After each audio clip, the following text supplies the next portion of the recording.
I most respectfully move that a show-cause order be issued against the BPI family. Why they issued an import permit at this time? Nauwi sa pag-issue ng show-cause order laban sa Bureau of Plant Industry o BPI ang pagkainis ng mga miyembro ng Agriculture and Food Committee ng House of Representatives.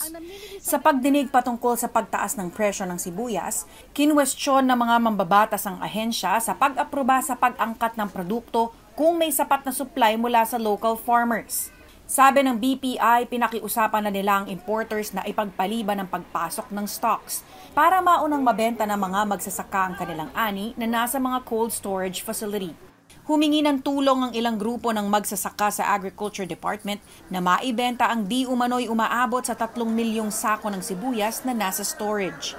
Since po may mga request din po yung ating farmers given nga po na Kung hindi pa nag-request ang farmers, hindi kayo magre-request doon sa mga importers na i-delay ang importation.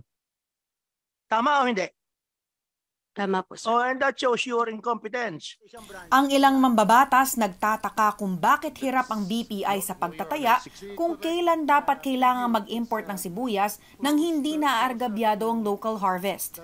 Binalikan nila ang nangyari noong nakaraang taon na sumipa ang presyo ng sibuyas dahil di umano sa pag-iimbak ng traders. Paliwanag ng BPI, wala silang otoridad para sabihan ng traders na i-release ang kanilang stocks base sa guidelines sa cold storage warehouse. We are currently amending the regulation so that the provisions of the Price Act will be included in the guidelines so that we will be able to compel the traders to release their stocks in times of emergency and need. Inutusan ng BPI na isumite sa komite sa lalong madaling panahon ang bagong guidelines na umano'y makakatulong na maiwasan ang hoarding at price manipulation ng crops. For the past 8 months, discussing these issues, baka pumasok sa isang butas sa tenga, lumabas sa kabilang tenga. Kasi ang problema dito natin sa hoarding is the releasing.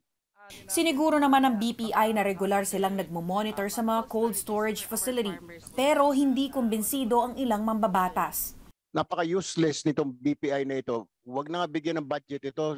Bigyan na siguro 5 centimos itong BPI na ito. You guys are not doing your job. Samantala, ipinag-utos ng komite ang detention ng cold storage owner na si Lim Chok Uy dahil sa di umano'y mga inconsistent na sagot sa mga tanong ng mga miyembro. The committee, there being a quorum, declares Mr. Lim Chok Uy to cite Mr. Lim Chok Uy in contempt and to be detained in the premises of the House of Representatives in the House Custodial Center again for 30 days. Pinababalik naman ang iba pang may-ari ng mga cold storage facility, pati na rin ang traders para sumagot pa ng ibang katanungan sa susunod na pagdinig.